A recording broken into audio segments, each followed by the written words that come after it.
everybody. Thank you for coming to today's program. My name is Bailey Corral, and I'm the Operations Assistant here at the Jefferson Educational Society.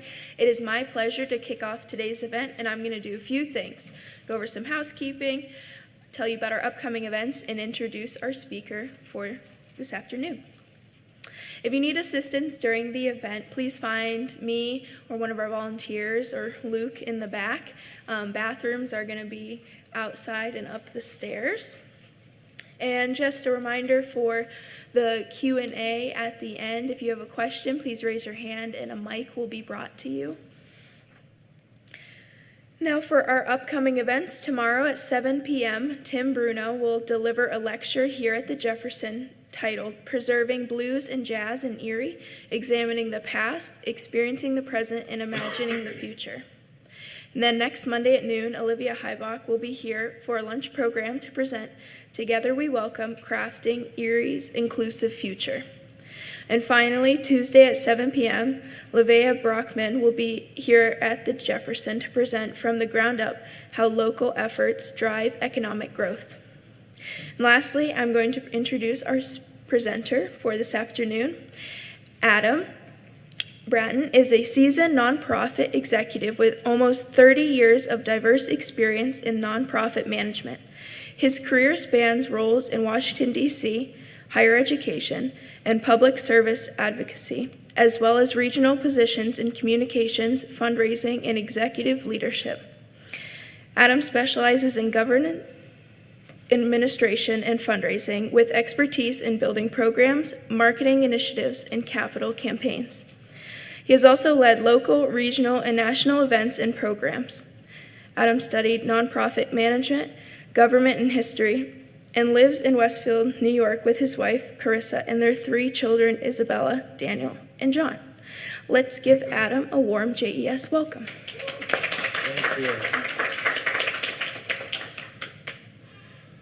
Well, thank you. Thanks to the Jefferson for hosting myself and the partnership. We've done this in the past. We're always glad to talk to the Jefferson about different opportunities to support each other's work.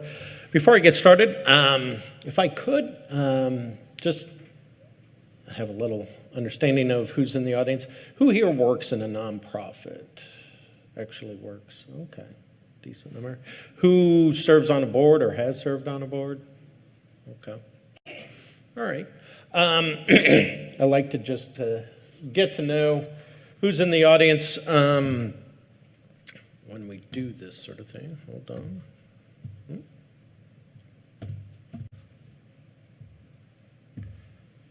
There we go. Before we get started with the meat of the presentation today, I want to tell you a little bit about the Nonprofit Partnership. We are a capacity building association of nonprofits headquartered here in Erie. We were founded by the Erie Community Foundation back in 2001 as a program of the foundation, became a separate nonprofit in 2006. But still have strong partnerships with the foundation and still reside on their campus. Our mission is to advance the nonprofit sector by promoting best practices, fostering connections, and celebrating excellence. And the reason we do that is we know that in order to create a stronger, healthier, and more vibrant community, we have to have an empowered nonprofit sector. We kind of go by this tagline or this quote by Howard Buffett that doing good does not excuse us from doing better. So we really strive to help our nonprofits who do incredible work in this community to do a better job at impacting our community. How do we do our work? This is just a snapshot, and I would encourage you, and I think contact information is at the end, to go to our website if you are interested in anything we do at yournpp.org. But we do a lot of programming, workshops, trainings, forums, networking, consulting, technical assistance. We just had our celebration week. a couple weeks ago, end of June. It's Celebrate Nonprofits Week.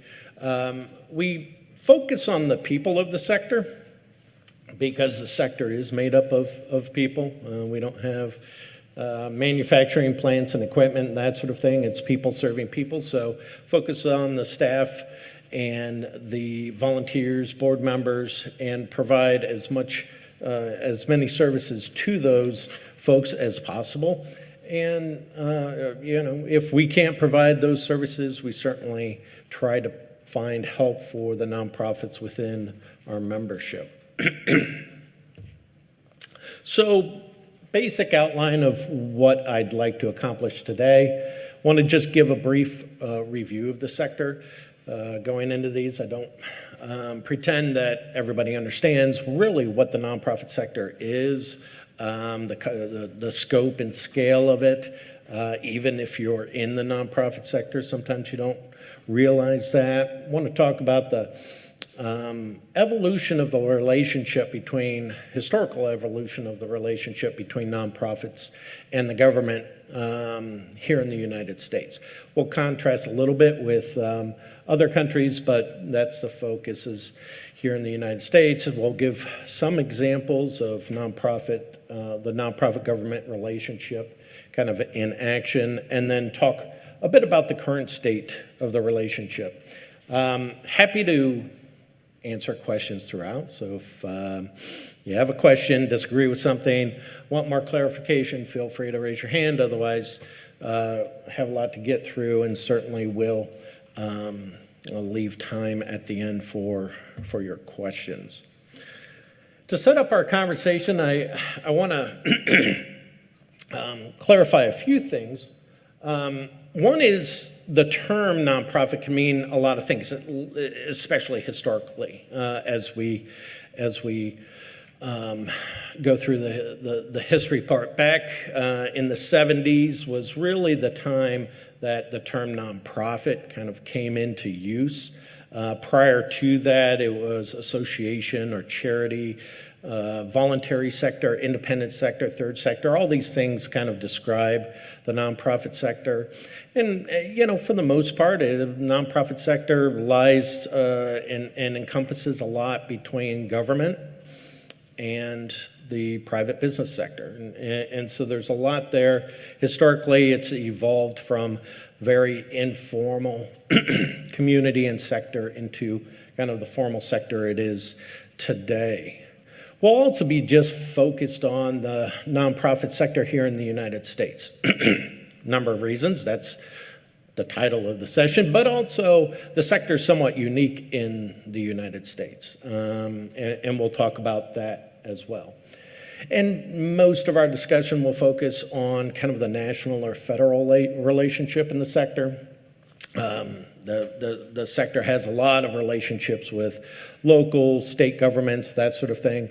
But as far as kind of the historical evolution and kind of the current state, a lot of that discussion will be based on the national or federal relationship. We could have another whole session just on the local or state partnerships. So what is a nonprofit? Nonprofit is a tax-exempt organization that benefits the broad public interest. And it's really an exchange. So nonprofits provide support or services replacing or complementing government investments or government services. And in exchange for that, we're exempt from income tax and have other benefits to that. But it's this balance between we serve the public and we agreed to do that, and we're exempt from taxes.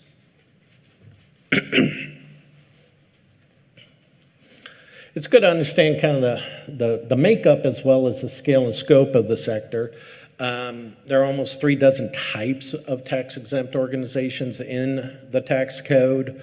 The most prominent being 501c3s.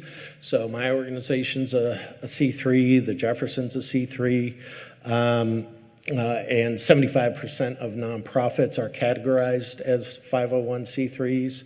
There are other larger categories like C4s being homeowners association, volunteer fire companies, C5s being unions, C6s being chambers of commerce, and those types of groups. And there's differences between the different categories and what the benefits of being in those categories are. But a majority are in that 501c3. Now, churches or houses of worship are not required to register with the IRS. And that's important to note for a number of reasons. And that exists largely because of, the First Amendment Establishment Clause safeguarding religious freedom. But the reason that's important is it's difficult to understand how many nonprofits are actually in existence in the United States, because churches or houses of worship are categorized as nonprofits but do not have to register. Some do, some voluntarily do, and we can count those in the number of nonprofits, but they do not have to. So we estimate that there's about 1.5 million registered nonprofits in the United States, and another 300,000 to 400,000 unregistered houses of worship or churches. So the total number of nonprofits in the United States is about 1.9 million.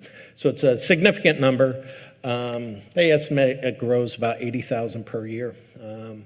Organizations are given tax-exempt approval by the IRS.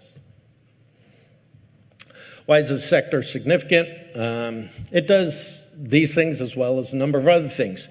And this first one is the one that will be a big focus of today. It serves as really the social safety net, or at least the implementer of the social safety net in the United States. A lot of hospitals, healthcare, mental health, social service organizations are nonprofit organizations, even though they're funded in part by government. They represent and serve as that social safety net in our communities.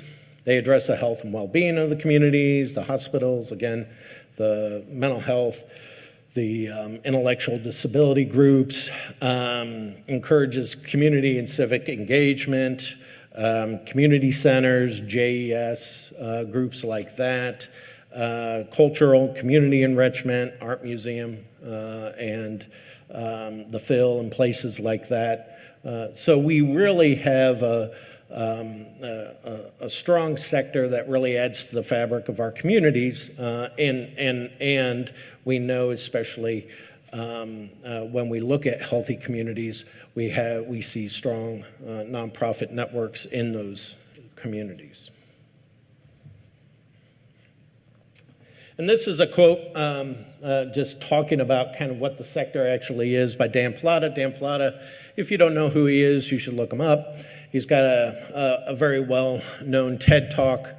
Why We Get Charity Dead Wrong, I think, is the title, but it's one of the more popular TED Talks in existence, and talks about the nonprofit sector and why we get some of it wrong, but defines the nonprofit sector as being that philanthropy is the market for love. It is the market for all those people for whom there is no other market coming. And so that's where we exist. We exist between the government and the private sector or private business in a market that is not served by either or supported to serve in partnership with either of those.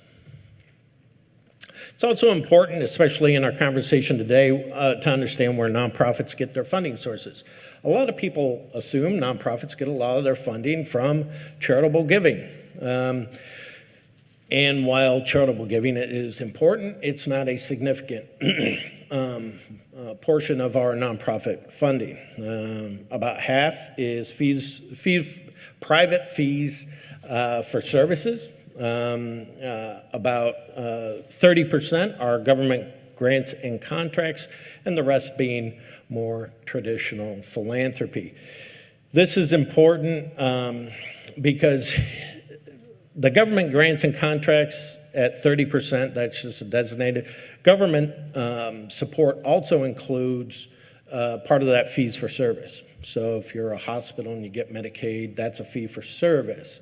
It's still government, but it's still part of that revenue. So I've seen anywhere from 60 to 70% of nonprofit funding coming from government in some way.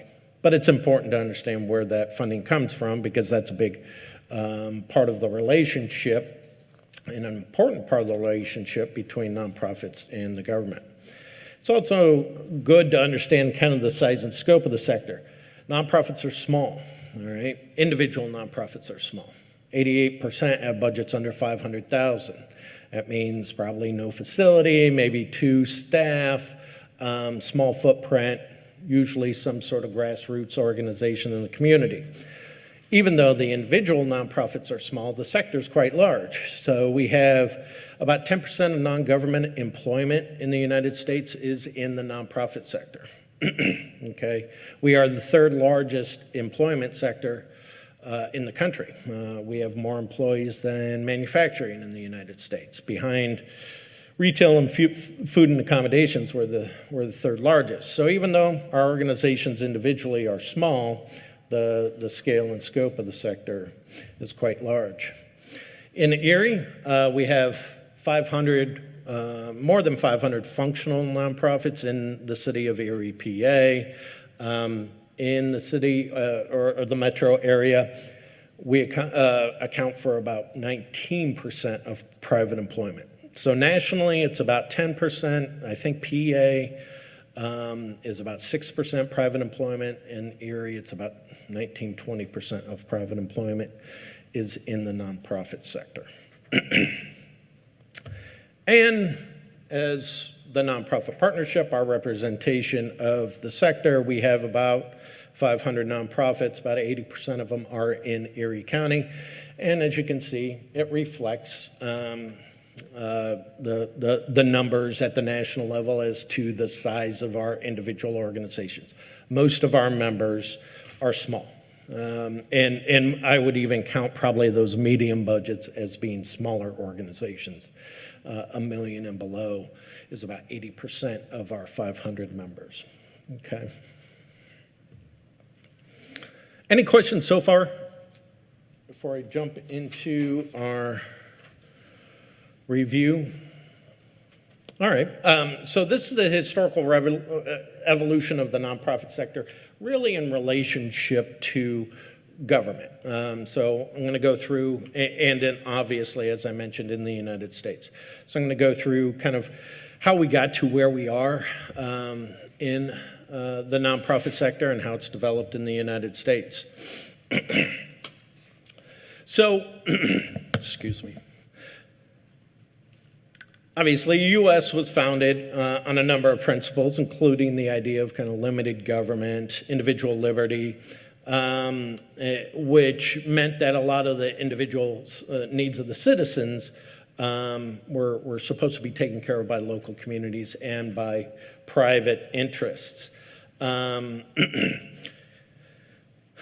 The sector really, it wasn't a sector, but the work of the sector, so the good work of providing services to the people in need in our communities, was largely driven by local churches, mutual aid societies, community groups, that sort of thing.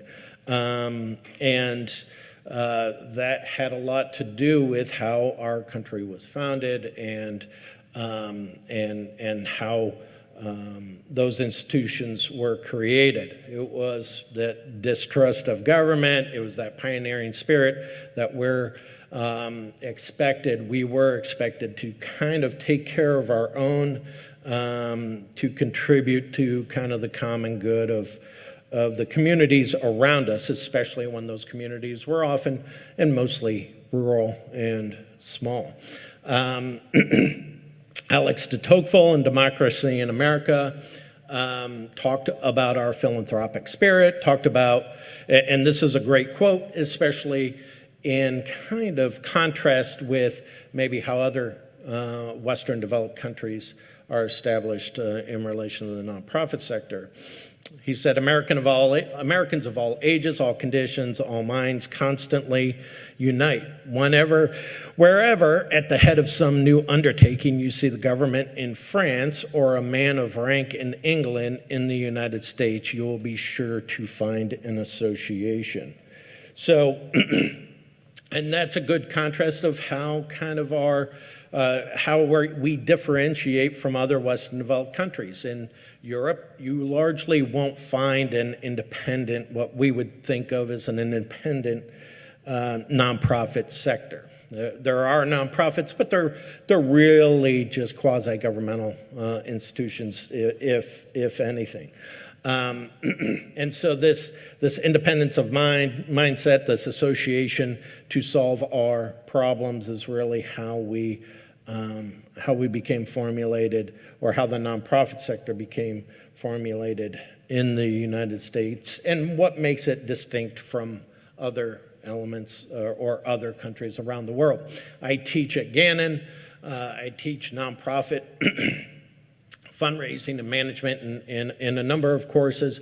A lot of my students are international students. I have to spend, a decent number of my classes in the beginning talking about what the nonprofit sector is and how it's developed, and talking to them about what what happens in their countries. And largely in their countries, it's governmental institutions doing what the nonprofit sector does in the United States. So all that to say, what we have in the United States is rather unique to the country.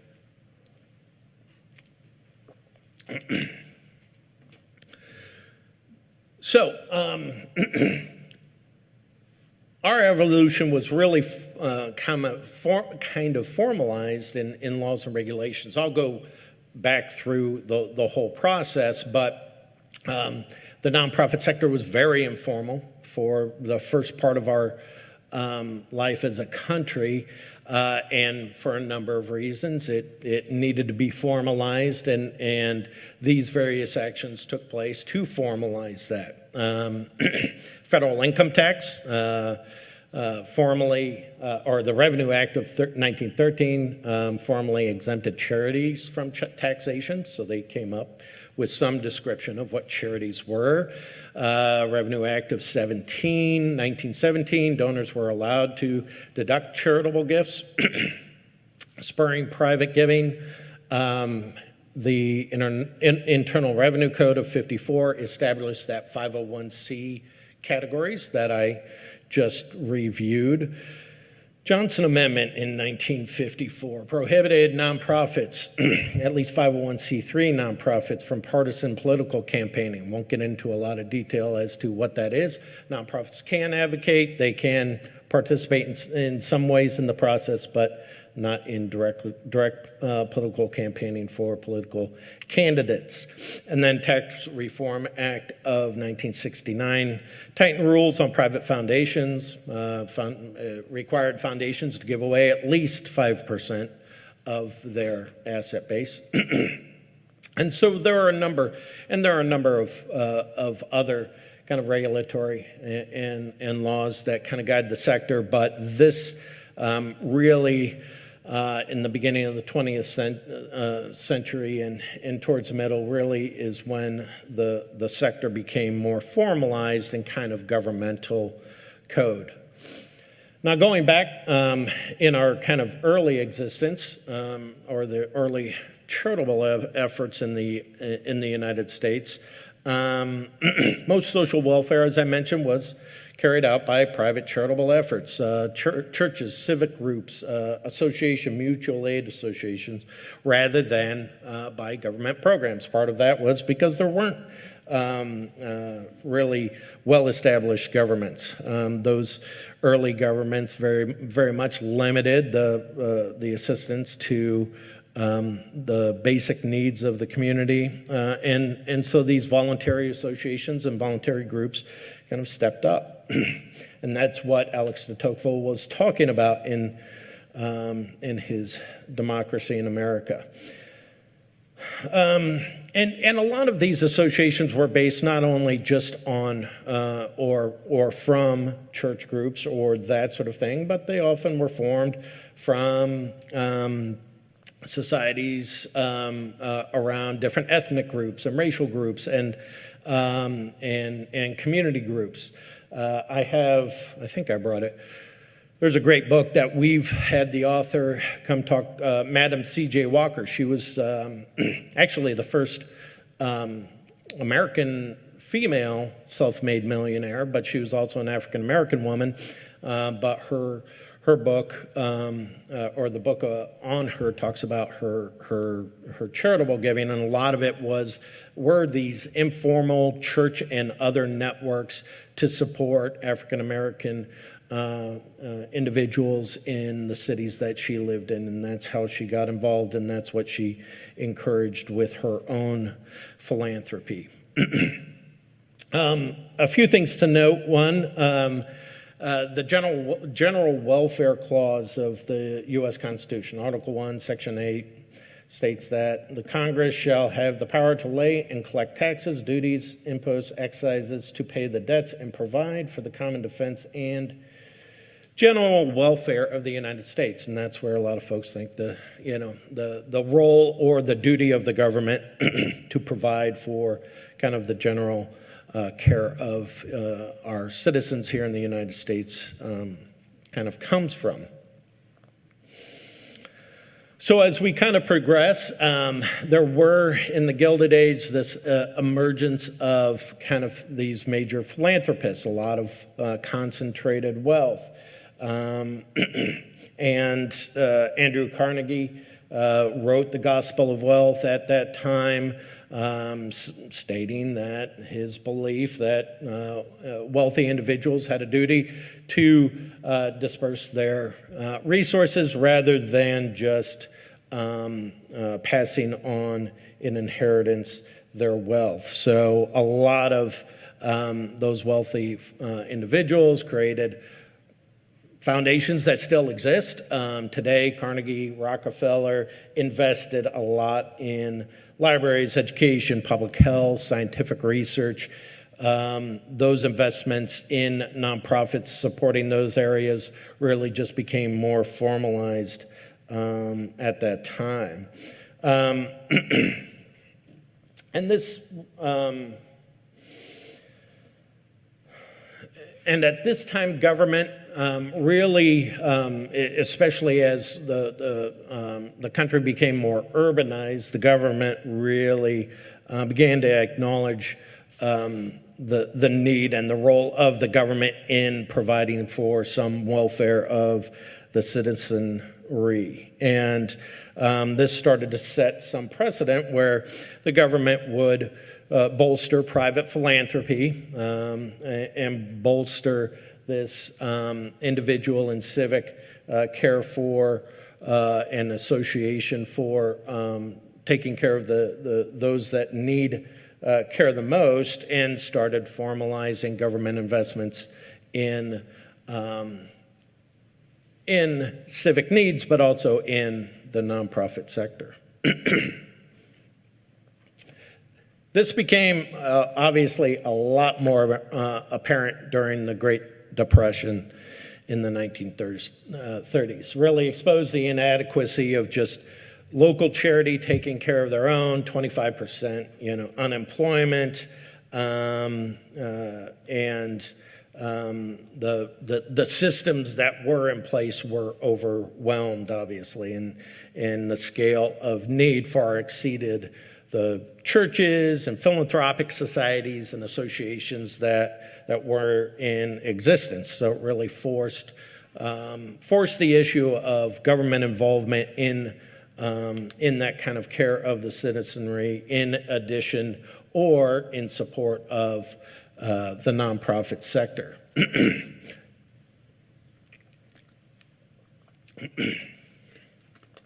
And so it really just became apparent in through the New Deal programs in the 30s, started to establish that those first kind of real significant federal safety nets.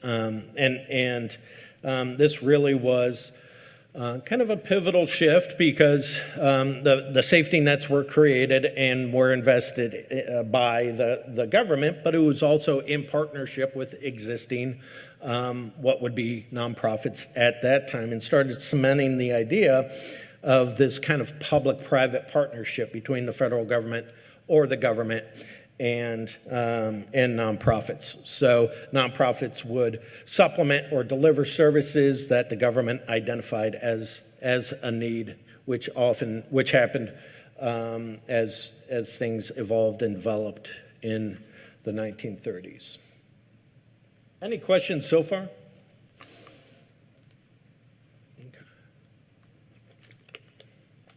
Okay. Go ahead. When you talk about, about 19%, I think you said, in Erie County, employed. Yes, yeah, private employment. How, and you compared it to how it is in how is that though for other, like, areas of Pennsylvania, would you say? Is Erie County, like, say, the Philadelphia area or Pittsburgh metro areas, would you know that? I don't know the numbers offhand. I would assume they would be, I would assume we're at the higher level, 19%. I mean, if you consider statewide, it's 15, 16%. The metro areas are going to certainly have a higher level of nonprofit employment and concentration of nonprofits.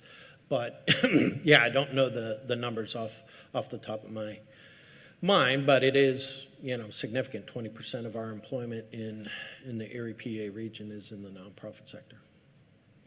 Sure. Any other questions? Yeah, what is your take or opinion on the condition and implementation of Social Security? Condition and implementation of the Social Security? Yeah, I don't have an opinion, especially as it relates to this. The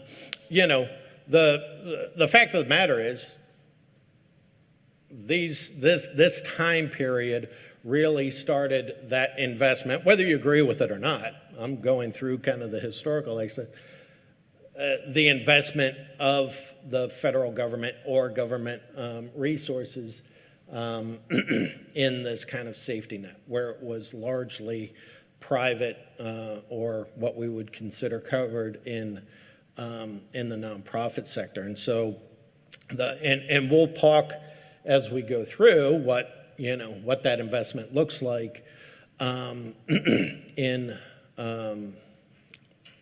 throughout our history from this time as well as right now. But the fact of the matter is that's the way it is constituted. It is a bit different than other Western developed countries, but we still do have that, at least at this time, beginning of government responsibility in providing for that safety net of its citizenry. So we have World War II and beyond. There was a lot of collaboration during World War II. Red Cross, USO, I believe that's the United Service Organizations. Those were kind of a coalition of nonprofits.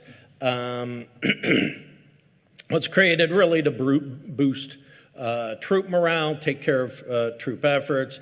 After the war, the GI Bill was introduced, and that introduced funding for GIs after the war, and a lot of that funding went to nonprofits because nonprofits make up a significant number of at least private colleges and universities, and those colleges and universities get those federal grants or got those federal grants at that time. At that time as well.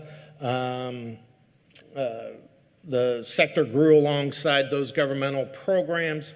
For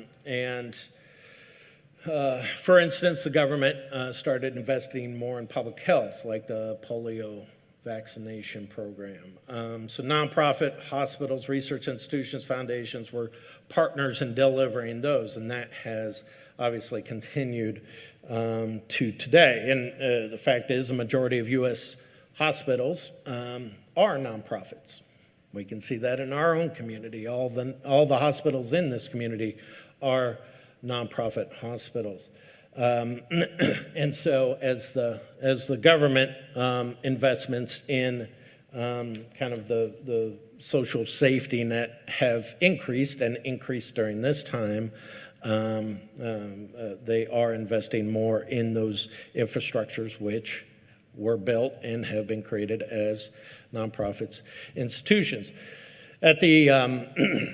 During this time also, we dealt with kind of the Cold War and civil society, and the government promoted the nonprofit sector as part of this vibrant civil society, kind of distinguishing us from more authoritarian states, where the authoritarian states said, we'll take care of everything in the United States.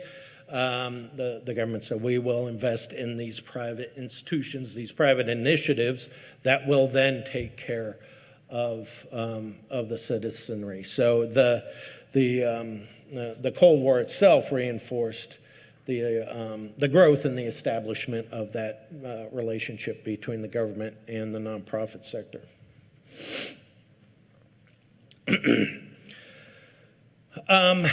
And then we saw another boom with that relationship between the nonprofit sector and the government with Lyndon Johnson's Great Society, where there was this expansion of federal programs in health, education, and welfare.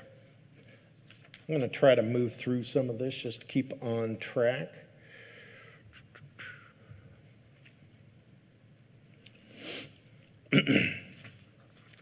And this growth continued through the 70s. Presidents Nixon and Ford created the block grants that were then given down to the states. The states often passed that on to nonprofit agencies at the state and local level. We'll talk a little bit about the kind of federal issues going on right now, and part of the difficulty in measuring the impact of changes at the federal level is often they are passed through the state. So that happened and was reinforced during the 70s. During the 80s, there was this, during the Reagan era, the shift towards smaller government, budget cuts and social programs, a desire for more reliance on the private sector, maybe a reversal to go back for more reliance on the private sector. But really a lot of what happened was this kind of outsourcing and continued outsourcing of governmental responsibility and work to the nonprofit sector, and especially in areas of mental health, homelessness, child care, health, that sort of thing. So government still recognizing that they had a responsibility, but leaning more and more on the nonprofit sector to do the work and to be kind of the boots on the ground in providing that. Some notable things in the 90s, in early 2000, 93, AmeriCorps was established. Unfortunately, our local AmeriCorps is now being kind of eliminated. What was that? Right, it's being eliminated. There was welfare reform 96, which opened up religious nonprofits to federal funds, as long as they weren't explicitly used for proselytizing. That was reinforced in the Bush administration. The Sarbanes-Oxley Act inspired some additional accountability in the nonprofit sector, even though it was geared towards the for-profit sector, including kind of whistleblower policies and and that sort of thing.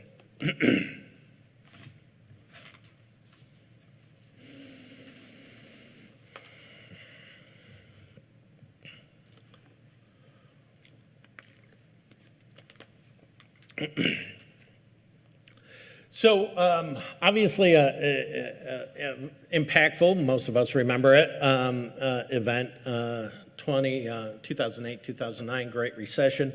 And this happens in the nonprofit sector. So we have these economic downturns, these natural disasters, man-made disasters, whatever they might be.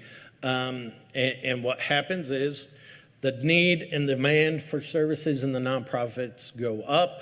Our revenue, like everybody else's, goes down, and that's where there's a lot of tension. And sometimes private philanthropy can help to make that up, but often it requires government investment in the things that folks need, like the food banks and shelters and those sorts of things. That arise when we go through these significant challenges. And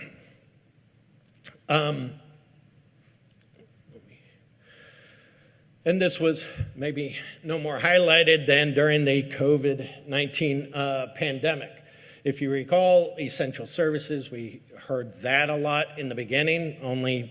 You could only stay open if you were essential. Well, a lot of the organizations that were counted as essential were nonprofit organizations.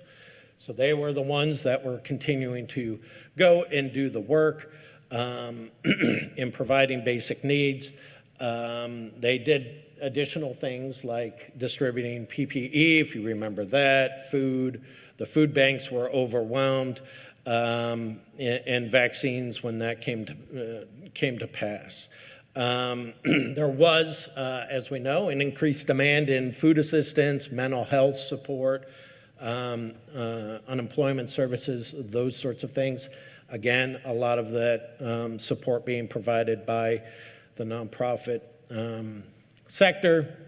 And then and the sector was supplanted and provided some support, like the private sector or for-profit sector, through things like the PPE loans and economic relief grants.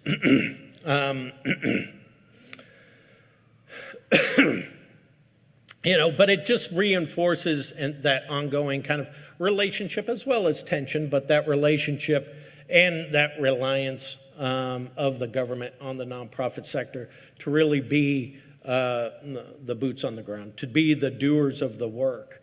The government, for the most part, sets policy, sets agenda, determines where they want their investments to go, and then those at the nonprofit level and in the nonprofit sector are the ones that actually do the implementation. It's a little oversimplified, but that's what it is usually in a nutshell.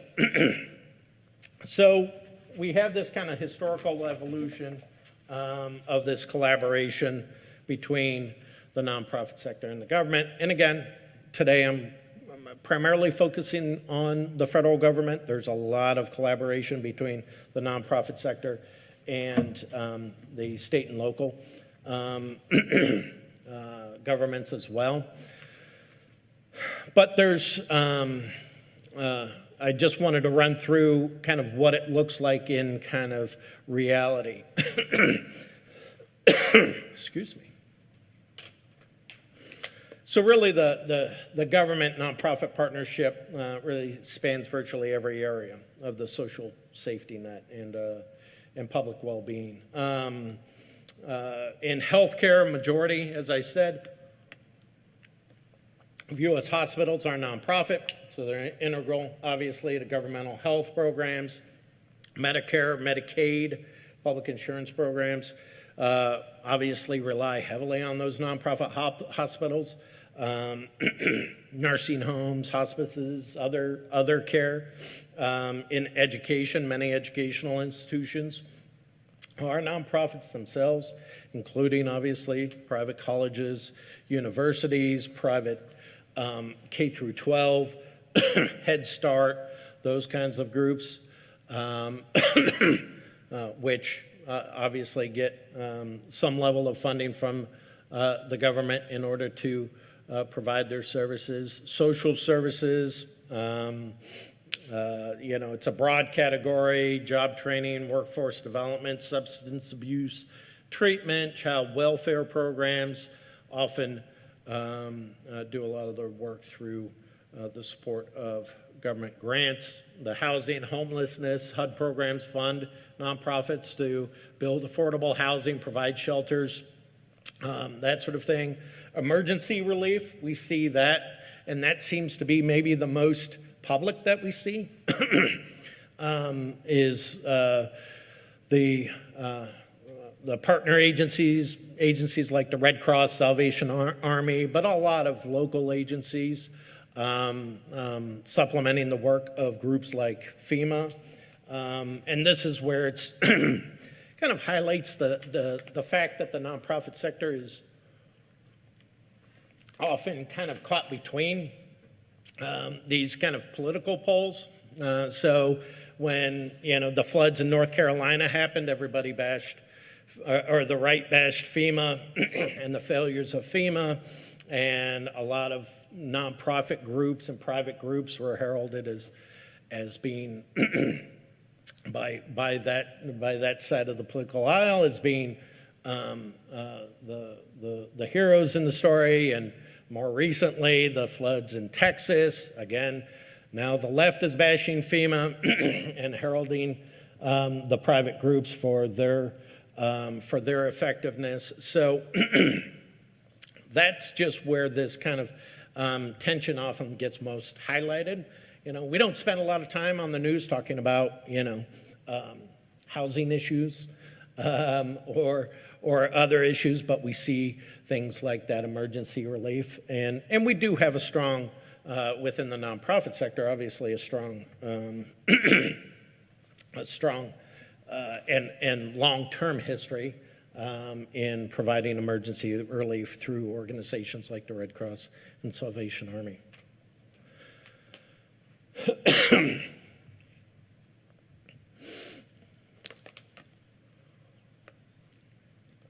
I wanted to dive a little bit deeper, but for the sake of time, I might kind of gloss over some of this. Already talked in generic terms about that. Wanted to talk about the current kind of landscape. So we've got this kind of historical evolution. We have what the partnership and collaboration looks like between the nonprofit sector and the governmental sector. But there's a lot in the current landscape, and there's a lot of unknowns in the current landscape. I'm sure I'll get some questions about some of the things happening recently within the new administration at the federal level. But there's more to it than just what's happened within the last 6 months. And just wanted to review some of this kind of where we are at in this relationship. And number one, there's this kind of deep interdependence. A majority of nonprofits collaborate with government in some way, funding, regulation, joint initiatives, whatever. Nonprofits, there is this financial reliance, especially from larger nonprofits. The larger the nonprofit, the more reliant on government funding they receive. I believe nonprofits with revenue over $10 million receive about 55% of their revenue from a government source. So there's this funding reliance. And then there's this reliance on the government side. Heavily relies on the nonprofit sector to kind of deliver the services that the government has has promised, and enables the provision of things like, homeless shelters or mental health facilities or hospitals or what have you. So this kind of partnership that kind of incrementally evolved has been much more formalized, obviously, over the last century or so, and now really is institutionalized. Again, the scale and scope of the nonprofit sector is important to remember. We're not only a service provider, but we're a significant economic engine in the country. We provide a lot of employment, a lot of the private workforce. We contribute about 5.2 or 1.4 trillion to the economy on an annual basis. So it's social as well as kind of a economic impact on our community and on our society and on our government. Nonprofits operate in really virtually every community and field. Human service, health, education, arts, environment, civil rights. In 95% of U.S. counties, at least one charity receives government funding, underscoring really how widespread that partnership is. In this landscape, I want to talk a little bit about the government support of nonprofits, and again, primarily that link is financial. About 2/3 of public charities receive government funds in some way, and again, the larger nonprofits receive more of their revenue from government sources. The government also supports, lack of a better term, supports the nonprofit sector through tax exemption and incentives. So nonprofits at the federal level and usually at the state level, it's different in each state what kind of exemption exists. Enjoys tax exempt status, meaning they don't pay income tax on mission-related revenues, and donors can deduct gifts and contributions to 501c3 charities on their taxes. So that is revenue that is no longer going to the government, and in exchange, the nonprofit sector is providing that resource to supplement or actually provide what that service would be that the government might provide. The government, quote unquote, supports the nonprofit sector really by helping to ensure accountability in the sector. So charities register with the IRS, they file their annual 990 with the IRS. We have to file a 990, which is basically kind of our financial statement, tax return with the IRS. If we don't, after 3 years, we get our exemption revoked. And I just qualify, we do have to make application to become a nonprofit outside of churches. Nonprofits do have to make application to the IRS to become a nonprofit. They determine whether we have charitable status and make that determination. After that, really the regulation of nonprofits exists at the state level. We have to abide by Pennsylvania state law. State Attorney General kind of oversees the integrity of the nonprofits and the nonprofit sector. So this is a way of monitoring that regulation and oversight of the sector. So what do the nonprofits do to provide that support to the government? Nonprofits really are the ones on the front line of implementing government-funded programs. They have a specialized expertise, community trust. I think most of us would probably recognize that and agree with the fact that local nonprofits and local community groups are probably more trusted than, let's say, a federal agency. And we saw a lot of that during the pandemic. If you recall, groups that were vaccine hesitant or did not trust what the federal government necessarily was wanting to do, nonprofits and community groups would often fill in those gaps. Okay, and the nonprofits often have that expertise that maybe is lacking in the governmental. Nonprofits will also fill gaps. So there are things that the government doesn't or won't do, and those are where the nonprofits often will come in and provide additional services to people who either don't have access or cannot access public programs. Nope. I talked a bit about the kind of agility and the crisis response that nonprofits. We are private businesses. We are private organizations. We have more flexibility than, let's say, a governmental agency, and we can respond quickly to emerging crises, mobilizing volunteers, donations, have on-the-ground networks, networks that people in communities trust. And so that work supplements and supplants sometimes and supports the work of the government.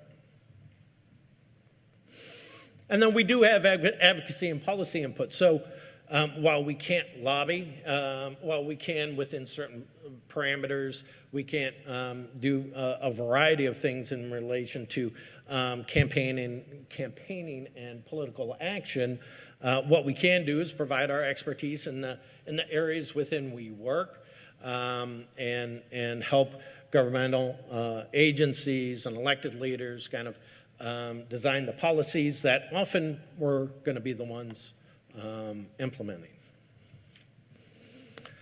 So some challenges, and this is really talking from the nonprofit sector, some challenges that exist in relation to our relationship with the government, really overly burdensome, complex processes.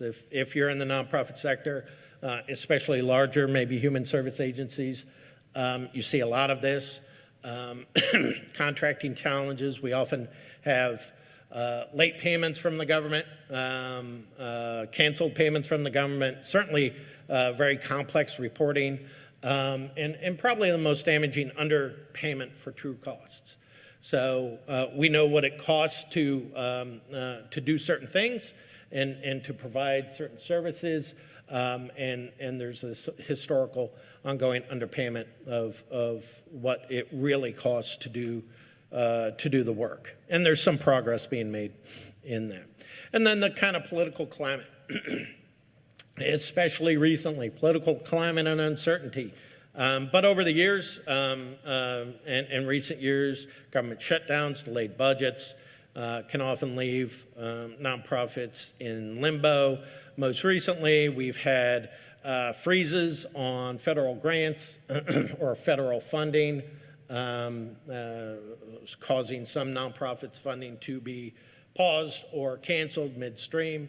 There's certainly a lot of legal battles around that happening right now, and then proposed and possible future reduction in spending that could impact the sector and its provision of services. We've seen a lot of local examples related to that impact. Right now, we are surveying our local nonprofits just to try to better understand the impact of federal policy and funding changes on them. So we'll probably have more to report on that within the next couple months as we get that information back. Again, some of it's not direct, so federal funding, some agencies receive direct federal funding and some agencies receive federal funding that, for lack of a better word, it's passed through state and local. So the long-term effects aren't easy to understand or determine, at least right now. And then there's this ongoing kind of question that has been especially amplified in recent years in the nonprofit sector. And there's a lot of people within the nonprofit sector really kind of struggling between these two questions, or in the middle, or between these two questions. And you have one side saying, is the government solely responsible for the welfare of their citizens? That side often thinks of nonprofit or philanthropy as a way for wealthy individuals to launder their money or whitewash their reputation, or the government to get services on the cheap. You have this other side that says, does the private sector, or should the private sector have a role the way it has traditionally? And there is, I think, in the long term, we are going to maintain our relationship with the governmental sector. There's this government nonprofit bond that has evolved, that taking the nonprofit sector out of that equation really wouldn't be tenable in the provision of services. Things would probably become less effective and more costly.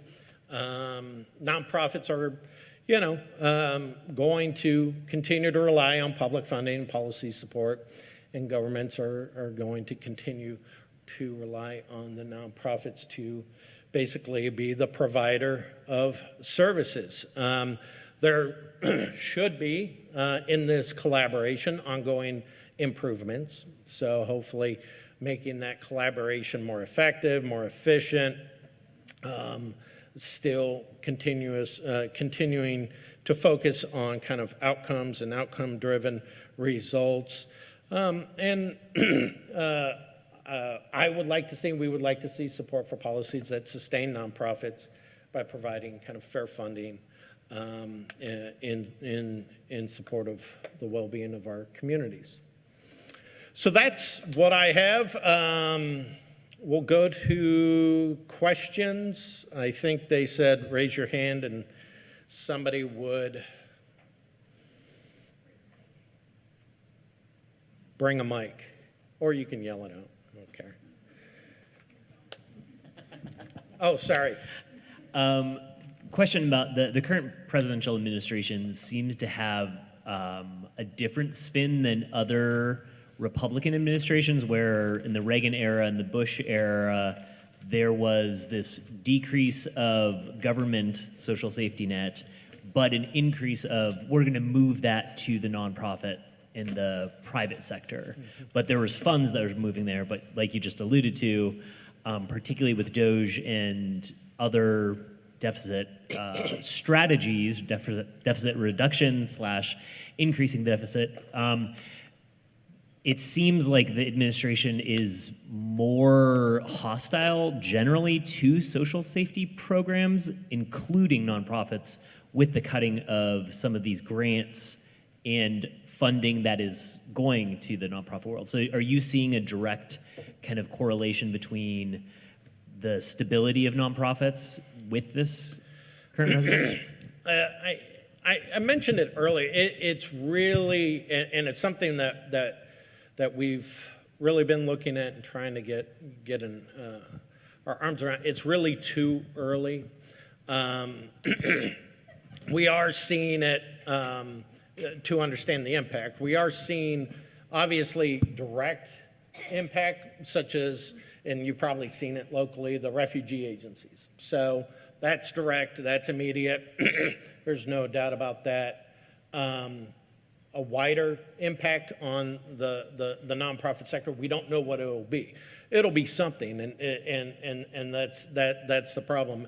And really what we're trying to figure out, especially in kind of our research and our surveying of our nonprofits, is, how is this impacting your financial situation? How do you assume it's going to impact your financial situation? And again, without that kind of data, we're just kind of guessing. There's and with the passage of the recent bill, again, it's really hard to determine what the impact or long-term impact is on the sector. I will say that the sector's resilient. We've been through a lot. I don't love the word resilient because it means you've been through a lot. But we are, and this, we'll survive this. It's just a judgment, and needs to be a judgment on people of what your priorities are and what our priorities are. And the sector's evolved, the partnership with the government's evolved. Regardless of what people say politically, that's going to continue in some way. I assume the last thing the administration wants is more government to do what the nonprofit sector does, and that's really probably the exchange you're looking for or looking at. Taking away a lot of the resources and services that the nonprofit sector provides is not probably politically tenable in the long term. But the immediate impact, we'll see.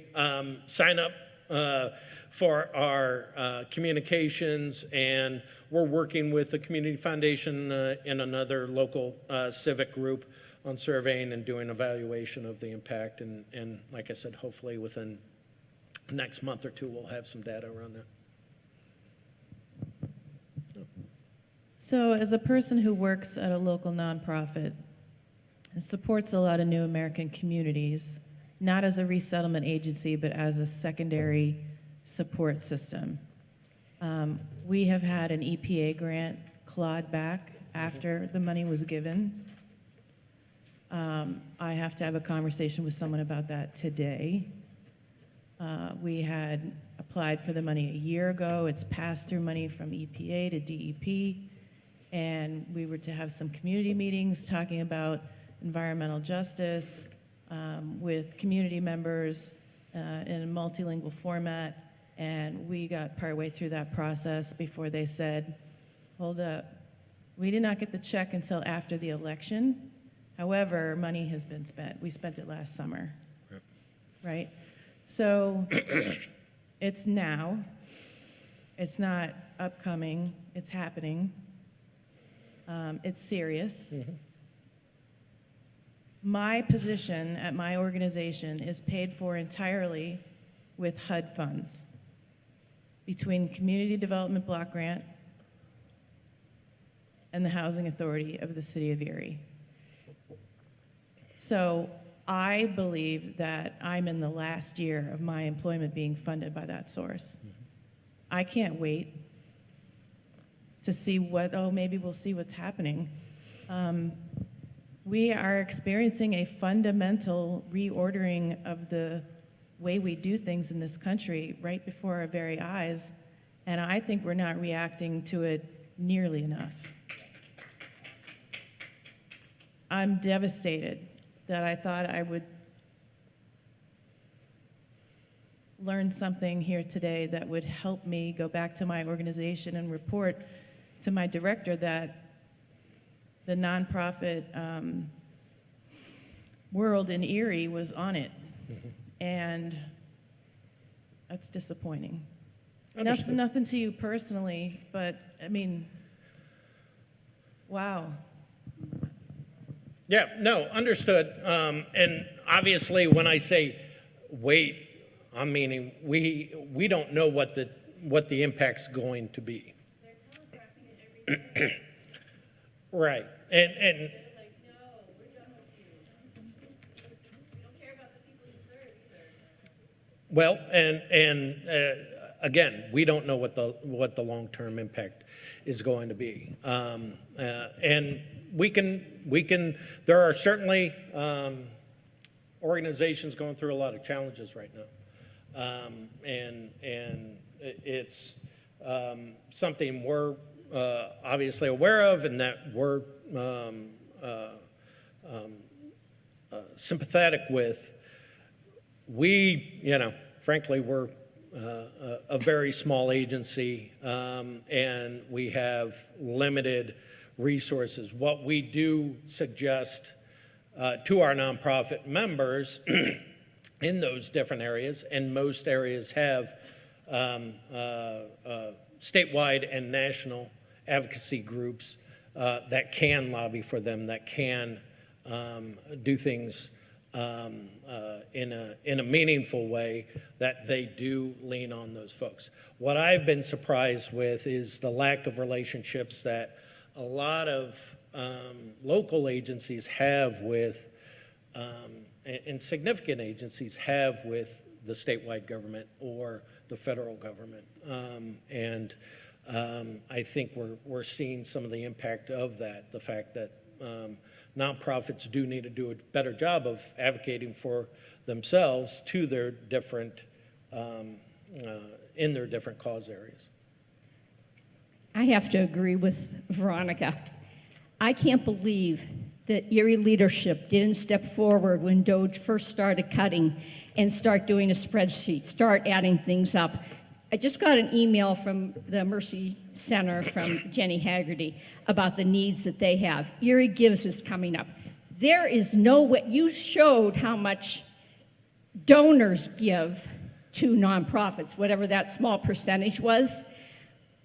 There is no way that we people, we good-hearted people, we resilient people are going to be able to make up for what has happened.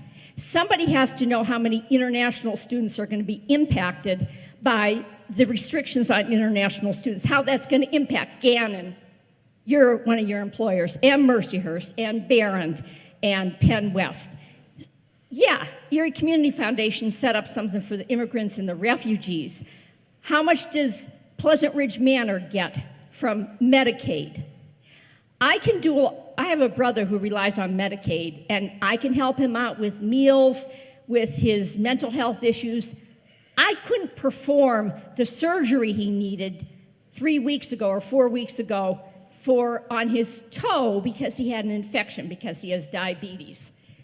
I think, you were very polite when you were talking about there may be something different about what the government's doing. The cruelty is the point, and until people start saying that, don't mince words. I know we have Mark back here wants to go back to the 30s and say we shouldn't have had Social Security, apparently. When you asked who works for nonprofits, I raised my hand and said, oh, yeah, I work part-time for Emmaus Ministries. There is no way all these nonprofits are going to be able to take care of the people who have been impacted by Donald Trump and the Republicans. Then you talked about building relationships with the legislators. How many people here called Mike Kelly or McCormick or Fetterman to protest certain cuts? Did it make a difference? It was futile. Just yesterday, the Senate went and did those rescissions. It can't be that hard to be able to start feeding information out there to say, this is the immediate impact. Now, somebody last night told me to come here because I told them something I'm working on. Oh, you're going to learn a lot. And I learned a lot. Thank you for everything that you told us. But don't be so shy to say, what are they going to do to you? You said, oh, we're a nonprofit. Are they going to? But actually, they might, because that's what's happening next. The churches can go now and endorse candidates from the pulpit, but nonprofit status might be yanked away. So I really liked whatever your question was about, how Veronica talking about the immediate impact, but, has there been a switch? My God, yes, there's been a switch. And until Erie people start standing up and spelling it out, we have somebody who's running for city council over there. I don't know why the city administration didn't immediately say, this is how much money we get from CDBG funding. I don't know why the county executive didn't say, this is how much money Pleasant Ridge gets from Medicaid. And part of the problem is that we have a much shrunken media ecosystem. I used to work for the newspaper, that it could be reporting these things, but doing it out piecemeal is not going to work. And waiting months for that survey ain't going to work. I appreciate it. Part of the problem is we do need that data. We do need that information. You ask, where are the lists? We've been asking for the lists, but nobody can provide us with the lists. Immediately after some of the actions that were taken, we sent out a very brief survey. We got 7 responses to it. The current survey, which is pretty extensive, went out last week. Right now we have about 20, 25 responses to it. We can't make up the information ourselves. We don't have the resources to do that sort of research. We're relying on other folks to get us that information, which will help us talk about the actual impact with actual data, but unfortunately we're having trouble collecting that data. I'm confident that hopefully once we go through the process, we will have adequate information, but yeah. People are, I know you have a question, but I will tell you that something that I worked on, I wrote an op-ed about, I think this was the one I wrote about the new 4th Street farm. People are afraid to even say that they're getting this funding because then they're afraid it's going to get cut. And that's all I wanted to say is that my experience was that somebody said, please don't mention that we've already had funding cut because then they're going to go in. Somebody has to let people know what the challenges are to even giving you the information. So, I mean, I felt really bad when the person told me that, hey, we already had this much cut, we're relying on this. I think that if you're doing something, if you had some one-on-one conversations and make sure that, I know now I'm being paranoid, that someone's not listening in to what you're talking about, I think you would be able to supplement the survey.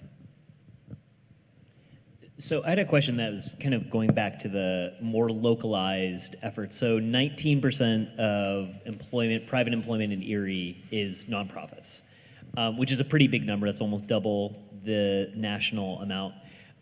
Growing up here, there's often a lot of tribalism within the nonprofit world too, where multiple organizations are going after the same federal dollars or certain types of grants and can often be competitive and actually undercutting each other's missions. Have you or the Erie Community Foundation tried to develop strategies that are working towards more collaborative models as opposed to a scarcity model where there's only so much, and especially now with even less dollars available, there's this kind of mindset of like, we're going after this and we want to kind of show how we're doing a better job than this other organization working on homelessness, or this other organization working on refugee resettlement, or this other organization working on housing. Right. Yeah, so that is something that we've worked on for years, that the Community Foundation certainly has tried to support and communicate. They've had funding reserved for collaboration, that sort of thing. And certainly it's on our part of our planning process right now over the next year or two to do more of that. You know, I will say, you know, often we get that question, there are too many nonprofits, often competing for the same dollars. We'll get that statement. I don't necessarily agree with that. There are as many nonprofits as we need. Our question should be, how do we help them do their work better? And if that means fewer, then that means fewer. If it means more, it means more. So our question should be, I think what you are getting at is that collaboration, because as you saw from the data, a lot of them are small. And it's really hard to have scale up and have a significant impact when you're at that level.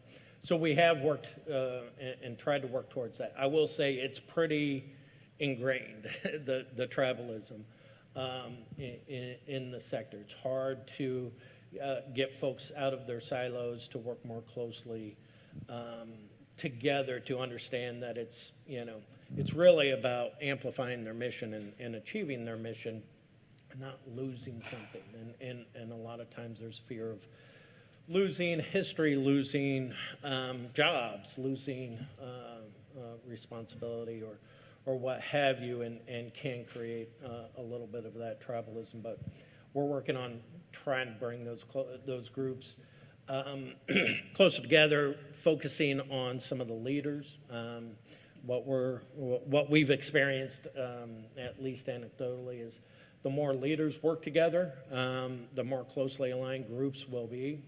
And unfortunately, there's been a lot of barriers. I've talked to agencies that do the exact same thing, or at least appear to do the exact same thing, and the CEOs have never talked to each other. And so that's really an effort of ours kind of going forward.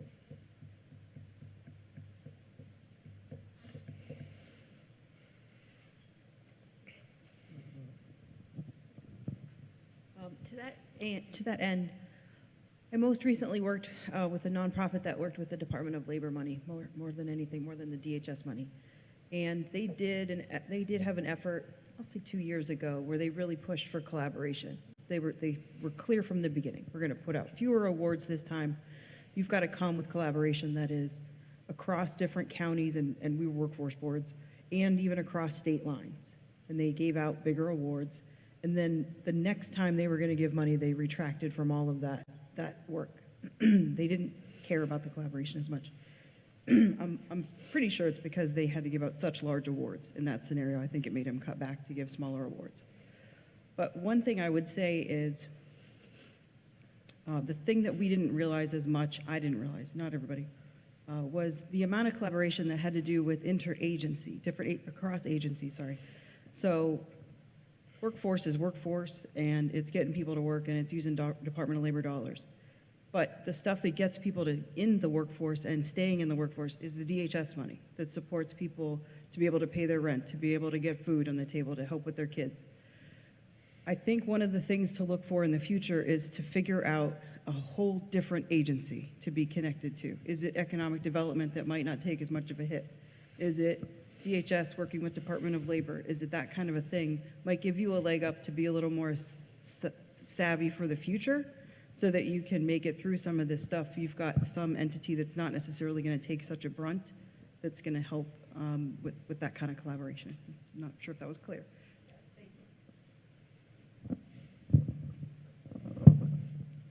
If there is no more questions, let's give another round of applause. Thank you for all coming.